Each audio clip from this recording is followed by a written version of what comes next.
Hello horse lovers. Today I want to highlight this post that I came across on my feed a while back. The post was originally made by Justine Harrison, an equine behaviourist. Links between behaviour, discipline and gut health have been found in sport horses. On the second paragraph from the post, quote, equine scientists have looked at the link between gut health and the behaviour, management and discipline of horses.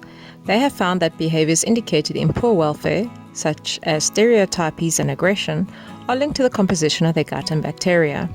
End quote. If you're like me, I had to look up stereotypies, and whereas stereotypes are beliefs about peoples or things, stereotypies are repetitive behaviors. So we're looking at repetitive behaviors that occur as a result of gut health here.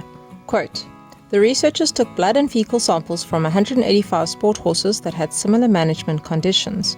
46% of the horses were trained for dressage, 25% were show jumpers, and 25% eventers. 30% of the horses were used for gala and cadre noir displays.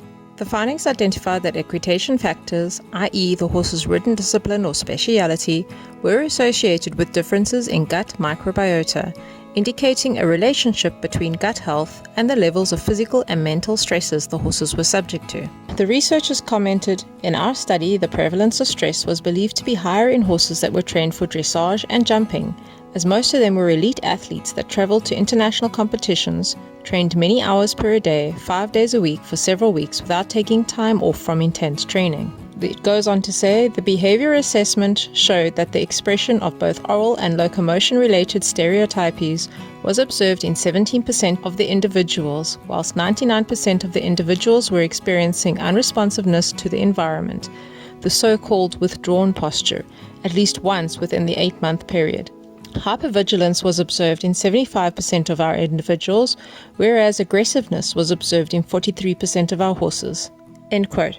In summary, the study showed that there is a direct link between the many stressful demands placed on competition horses and a deterioration in their gut health.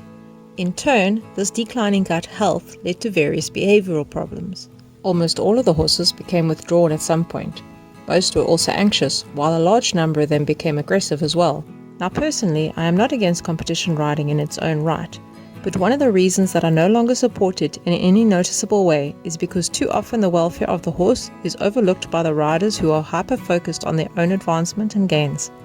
The horses did not choose to be there, and even if the horse does enjoy competing, these findings show that these animals are suffering the extreme demands of the rigorous training schedules that the humans choose to impose on them. How can you claim to love your horse if you're willing to overlook the science-based evidence? How can you make sure that it doesn't affect your horse? Please let me know your thoughts in the comments below, and follow the link in my description to read the original post and find links to the research material that it's based on. Happy horsekeeping, everyone!